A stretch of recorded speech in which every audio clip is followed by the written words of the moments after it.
নমস্কাৰ আপোনালোক সকলোকে পুনৰবাৰ স্বাগতম নচমাই মছজিদ বন্ধুসকল বলকতে চাওক আজি সন্ধিয়াৰ 7টা গুৰুত্বপূৰ্ণ খবৰ। প্ৰথমটো খবৰ, ৰাজ্যবাসীক উদ্দেশ্যি মুখ্যমন্ত্ৰী হিমন্ত বিশ্ব শৰ্মাৰ 10টাকৈ বৃহৎ ঘোষণা। মুখ্যমন্ত্ৰী হিমন্ত বিশ্ব শৰ্মাই কি ঘোষণা কৰিছে চাওঁ আহক। মুখ্যমন্ত্ৰী হিমন্ত বিশ্ব শৰ্মাৰ 10টা বৃহৎ ঘোষণা। 6 অক্টোবৰত নিযুত মইনা আঁচনিৰ ধন বিতৰণ কৰা হ'ব। ৰাজ্যৰ লাখ লাখ শিক্ষাৰ্থীয়ে লাভ কৰিব এই ধন আৰু নৱেম্বৰ মাহৰ পৰা প্ৰতিমাহে ধন লাভ কৰিব শিক্ষাৰ্থীসকলে। লগতে 29 অক্টোবৰত চতুৰ্থ বৰ্গৰ পৰীক্ষাৰ পিছতেই দিয়া হ'ব শিক্ষক নিযুক্তি। আৰু অসমত আৰু কোনো ৰাকেশ পালৰ জন্ম নহয়, এই মন্তব্য কৰিছে মুখ্যমন্ত্ৰীয়ে। লগতে আগন্তুক 3-4 দিনৰ ভিতৰত মিউচুৱেল বদলিৰ বাবে মুকলি কৰা হ'ব বিশেষ পৰ্টেল। ৰাজ্যৰ 3য় আৰু 4ৰ্থ বৰ্গৰ কৰ্মচাৰীসকলে এই পৰ্টেল যোগে কৰিব পাৰিব আবেদন। 5 অক্টোবৰৰ পৰা পুনৰ মুখ্যমন্ত্ৰী আত্মনিৰ্ভৰশীল আঁচনিৰ বাবে আবেদন কৰিব পাৰিব নিবনুৱা যুৱকসকলে। আৰু লগতে আজি আৰু কাইলৈ প্ৰথম পৰ্যায়ত ৰাজ্যৰ 39খন সমজিলা উদ্ঘাটন কৰা হ'ব। এইদৰে কেইবাটাও বৃহৎ ঘোষণা কৰিছে ৰাজ্যৰ মুখ্যমন্ত্ৰী হিমন্ত বিশ্ব শৰ্মাই। পৰৱৰ্তী খবৰ, অসমীয়াৰ বাবে স্বস্তিৰ খবৰ। অসমীয়া ভাষাক ধ্ৰুপদী ভাষাৰ স্বীকৃতি কেন্দ্ৰীয় চৰকাৰৰ। বৃহস্পতিবাৰে অসমবাসীৰ বাবে আহিল এটা বহু প্ৰত্যাশিত ভাল খবৰ। অসমৰ ইতিহাসত অসমীয়া ভাষাৰ বাবে এক নতুন মাইলৰ খুঁটি স্থাপন হ'ল।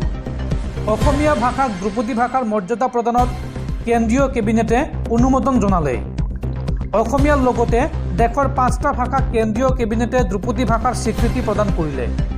এই ভাষাকেইটা হৈছে ক্ৰমে অসমীয়া, মাৰাঠী, পালি, প্ৰাকৃত আৰু বাংলা ভাষা।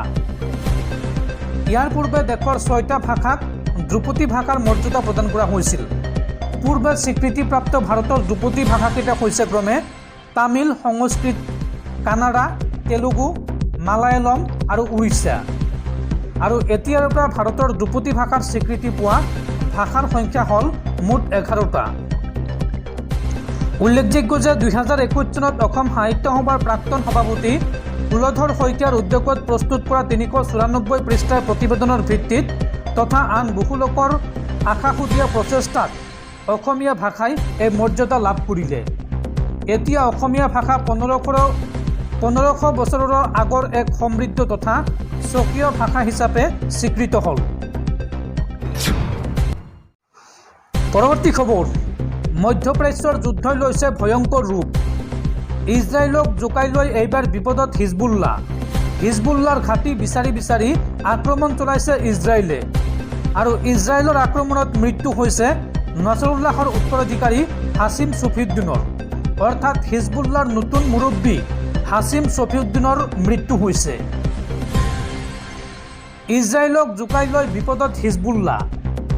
হিজবুল্লাৰ ঘাটি বিচাৰি আক্ৰমণ চলাইছে ইজৰাইলে। এই আক্ৰমণত নাছৰুল্লাহৰ উত্তৰাধিকাৰী হাছিম ছফিউদ্দিন নিহত হোৱা বুলি দাবী কৰিছে IDF-এ। লেবাননৰ বেইৰুটত চলা আক্ৰমণত নিহত হৈছে হাছিম ছফিউদ্দিন। ছফিউদ্দিনক লক্ষ্য কৰি এয়াৰ ষ্ট্ৰাইক চলাইছিল ইজৰাইলী সেনাই। বাংকাৰত গোপন বৈঠকত অংশ লৈ থকাৰ সময়তে আক্ৰমণ চলাইছিল ইজৰাইলে। আৰু হিজবুল্লাৰ মিছাইল প্ৰজেক্টৰ মুৰব্বী মহম্মদ ইউনুছ অনিছিও প্ৰাণ হেৰুৱাইছে এই আক্ৰমণত। আকাশমাৰ্গৰ লগতে বৰ্তমান স্থলপথৰেও হিজবুল্লাৰ ঘাটিত আক্ৰমণ চলাইছে ইজৰাইলে। মুঠতে এইবাৰ ভয়ংকৰ বিপদত পৰিছে হিজবুল্লাহ।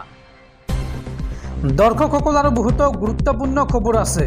তাৰ আগতে আপোনাক জনাওঁ যে যদি আপুনি এতিয়ালৈকে এইটো ভিডিঅ'ত লাইক কৰা নাই তেন্তে এতিয়াই ভিডিঅ'টোত লাইক কৰি দিয়ক। আৰু এনেকুৱা ধৰণৰ ভিডিঅ'সমূহ নিতৌ চাবলৈ চেনেলটো ছাবস্ক্ৰাইব কৰি কাষত থকা বেল আইকনটো প্ৰেছ কৰি ৰাখক। পৰৱৰ্তী খবৰ, ৰাজ্যত আৰম্ভ হৈছে নেৰানেপেৰা বৰষুণ। আৰু এইবাৰ ধাৰাসাৰ বৰষুণে ম্লান পেলাব দুৰ্গা পূজাৰ আনন্দ। অহা 7 অক্টোবৰ পৰ্যন্ত ৰাজ্যত হ'ব মুখলধাৰ বৰষুণ। আৰু এই সন্দৰ্ভত ৰাজ্যজুৰি হাই এলাৰ্ট জাৰি বতৰ বিজ্ঞান কেন্দ্ৰৰ। ৰাজ্যজুৰি আৰম্ভ হৈছে নেৰানেপেৰা বৰষুণ। অহা 7 অক্টোবৰ পৰ্যন্ত ৰাজ্যত হ'ব মুখলধাৰ বৰষুণ। দুৰ্গা পূজাৰ সময়ত হ'ব পাৰে এই ধাৰাসাৰ বৰষুণ। আৰু এই সন্দৰ্ভত ৰাজ্যৰ 29খন জিলাত জাৰি কৰা হৈছে য়েল্লো এলাৰ্ট। জিলাকেইখন হৈছে ক্ৰমে বৰপেটা, কামৰূপ মহানগৰ, কামৰূপ গ্ৰাম্য, দৰং, মৰিগাঁও, পশ্চিম কাৰ্বি আংলং, নগাঁও, শোণিতপুৰ, বিশ্বনাথ, কাৰ্বি আংলং, গোলাঘাট, যোৰহাট, মাজুলী, লখিমপুৰ, ধেমাজি, ডিব্ৰুগড়, তিনিচুকীয়াত জাৰি কৰা হৈছে য়েল্লো এলাৰ্ট। লগতে ধুবুৰী, বঙাইগাঁও, কোকৰাঝাৰ, চিৰাঙত জাৰি কৰা হৈছে অৰেঞ্জ এলাৰ্ট।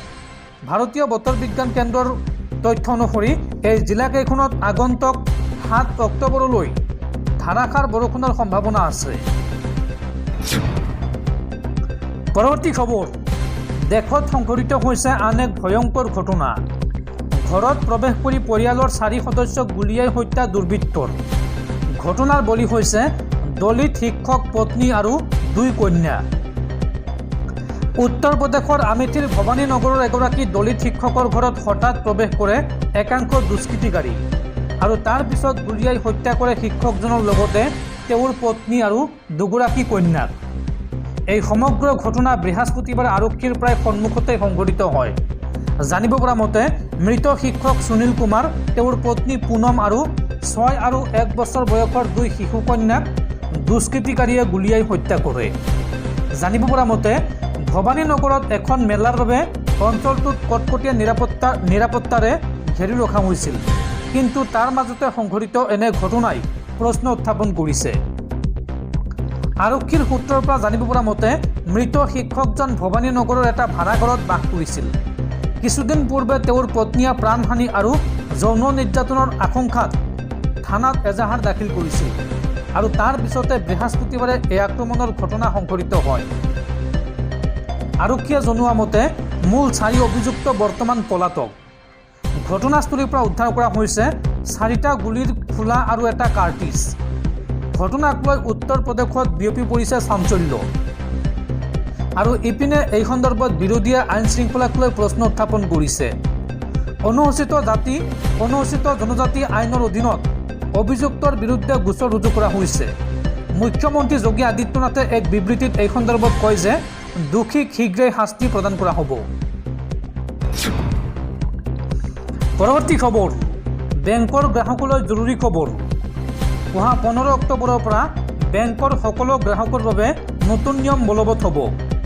এই সন্দৰ্ভত ডাঙৰ ঘোষণা কৰিছে ৰিজাৰ্ভ বেংক অফ ইণ্ডিয়াই। ভাৰতীয় ৰিজাৰ্ভ বেংকে বেংকিং খণ্ডত নতুন নিয়ম আনিবলৈ আগবাঢ়িছে আৰু ইতিমধ্যে RBIয়ে বিভিন্ন ক্ষেত্ৰত যেনে সোণৰ ঋণ, ক্ষুদ্ৰ বিত্তীয় বেংক আদিত নিয়ম কটকটীয়া কৰি তুলিছে। 15 অক্টোবৰৰ পৰা কাৰ্যকৰী হ'ব পাৰে এই নতুন নিয়ম। ইফালে সঞ্চয় একাউণ্টত ৰখাৰ নিম্নতম বেলেঞ্চ সন্দৰ্ভত নতুন নিয়ম আহিব। গ্ৰাহকে অনুভৱ কৰে যে 15 অক্টোবৰৰ পিছত এই বিষয়ত তেওঁলোকে অধিক স্পষ্ট ধাৰণা লাভ কৰিব। এতিয়াৰ পৰা এবছৰত 10 লাখতকৈ অধিক টকা জমা কৰিব পাৰিব আপোনাৰ ছেভিংছ একাউণ্টত। ভাৰতীয় ৰিজাৰ্ভ বেংকে বেংক একাউণ্টত ৰখাৰ নিম্নতম ধনৰ বেলেঞ্চ সন্দৰ্ভত নতুন নিয়ম আনিবলৈ ওলাইছে। 15 অক্টোবৰৰ পৰা কাৰ্যকৰী হ'ব পাৰে এই নিয়ম। ৰিজাৰ্ভ বেংকৰ নতুন নিয়ম অনুসৰি এবছৰৰ ভিতৰত গ্ৰাহকে তেওঁলোকৰ ছেভিংছ একাউণ্টত 10 লাখ বা তাতকৈ অধিক টকা জমা দিব পাৰিব। আৰু টকা জমা কৰাৰ সময়ত আপোনাৰ বেংকক কৰ আৰু মাচুলৰ বিষয়ে আপুনি যোগাযোগ কৰক বা আপুনি সুধি ল'ব। পৰৱৰ্তী খবৰ, বিপদত অসম আৰক্ষীৰ 17গৰাকী SI। যিকোনো মুহূৰ্তত চাকৰি হেৰুৱাব পাৰে অসম আৰক্ষীৰ 17গৰাকী উপ পৰিদৰ্শকে। অবৈধভাৱে চাকৰি লাভ কৰাৰ অভিযোগ এই 17গৰাকী বিষয়াৰ বিৰুদ্ধে। 2008 চনত অসম আৰক্ষীত নিযুক্তি পাইছিল মুঠ 115জন বিষয়াই আৰু এই নিযুক্তিত অনিয়ম হোৱাৰ অভিযোগ তুলি একাংশ দ্বাৰস্থ হৈছিল ন্যায়ালয়ৰ।